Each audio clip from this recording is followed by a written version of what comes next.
everybody. Johnny on the couch, Dad across from me. I'm right here. And it's time for our weekly numbers. And do we have anything else other than our numbers this week to talk about? Or will we get it? I guess maybe something will come. Get into it Maybe we'll get into it. We are just so easygoing. Sparring match. We're so easygoing and unscripted, but that's when the magic happens. The creativity magic. Yep. Oh, for sure. Well, anyway, welcome, and let's start with VOMP. All right. So we had 76 warm responses. That's one week. Excuse me. I forgot to add a few more here. 82. Wow. 82. That didn't just come up. That was something that I just forgot to add for one thing that I had. One person that I was specifically thinking about that I forgot to add to the list because Joe doesn't add him to the list. So 82. Yeah, that's 1 week. Again, Joe's got his own rules, I guess. Well, a lot of things. To be clear, these are when people report them, or when they respond back to us. So it's possible you might have people that we sent out to 2 weeks ago. And they're just responding now. Sure. Yep. Or 6 months ago. Ooh. And in the week that they respond back to us, that's when we record it. So that's what I'm talking about. 17 warm responses. And, now being home full time, I get to kind of hear that scuttlebutt. There's quite a few jobs. There's 17 obviously out there, but there's things that we're just waiting to hear back on. So we're hoping that our people get that. And then we had 5 reported jobs. I'm including Hudson and Dad. Dad with a new client. Finally. He just reports new clients. Oh, finally. So that's all we report is when Dad gets a new one. But then it would be the ladies. It would be Adrian Flores, Noel Romano, and Lauren Gobus. Lauren's is from a roster job, and we have some auditions out there from the roster.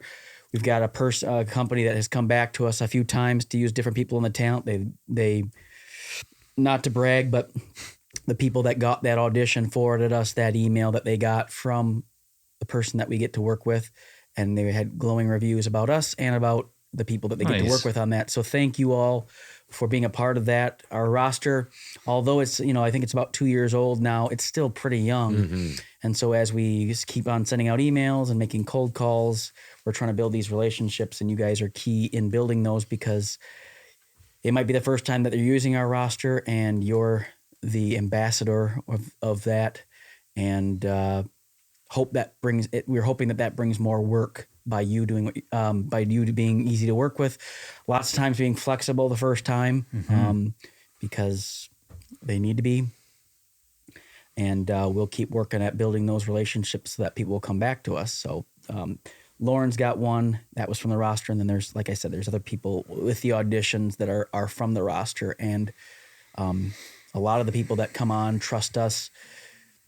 They'll send out what styles they want, and we do our best to match those styles as well. So they come on and pick. Mm-hmm. They pick people on the roster, and we really do. We don't have any special things. We just try to pick out what's best, but based on that. And if they say, "Well, that's not what I'm looking for," they'll keep asking us to send more, or they'll go through it and look at themselves. So that roster is we're pleased with what's going on with it, and we'll keep working to. We also have description words on each person. We have them describe themselves, our voice talents. And so sometimes somebody will say, "Hey, I want a gritty tone," or "I want a real heartfelt or compassionate tone." Mm-hmm. And so sometimes we'll look through, if they don't pick it themselves, like you said, we'll go through and pick. Mm-hmm. We'll use that filter, and the people who said, "Well, that's my voice," unless they say, "Hey, I want this person. I want to try their voice doing this." And one thing we like about the small roster too, we don't intend to get that big. We don't hold us to all those things. I mean, when we say big, we're not looking to be anything like voices.com. I don't even, again, that not that we're in that. It feels like that sounds kind of weird to say out loud, because it's weird to think that'd be that kind of thing. But what we like about the smaller roster is that we're able to know our talent.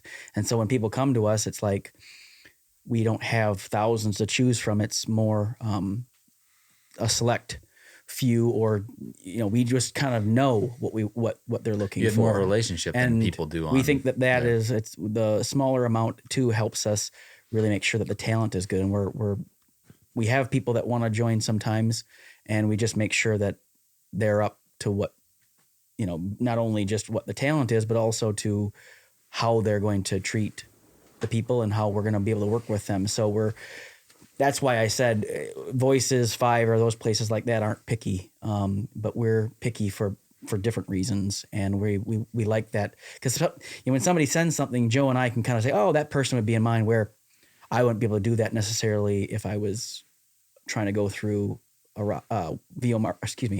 through voices.com, and I wouldn't even know where to start. And that's why we like that smaller.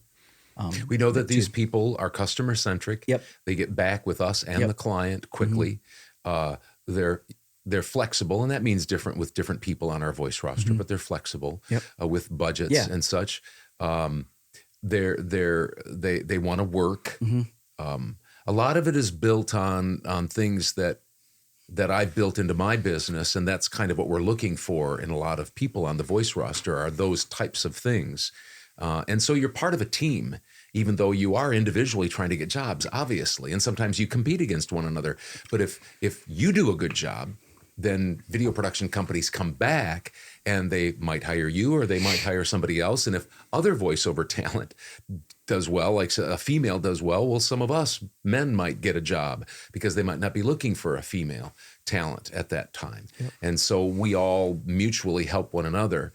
And plus we know with direct email marketing that you just have to be a little bit more established. And that's what we're looking for in our talent on our voice roster, because you just have to swim in the deeper end of the pool a little bit and be able to, replicate a great sound, have a great sound, replicate your demos and things like that. So that's. Yeah. And you mentioned, like you've said so many times, we say so many times, and what we try to tell people is you've got to stay true to what your business is your business, and it's none of our business.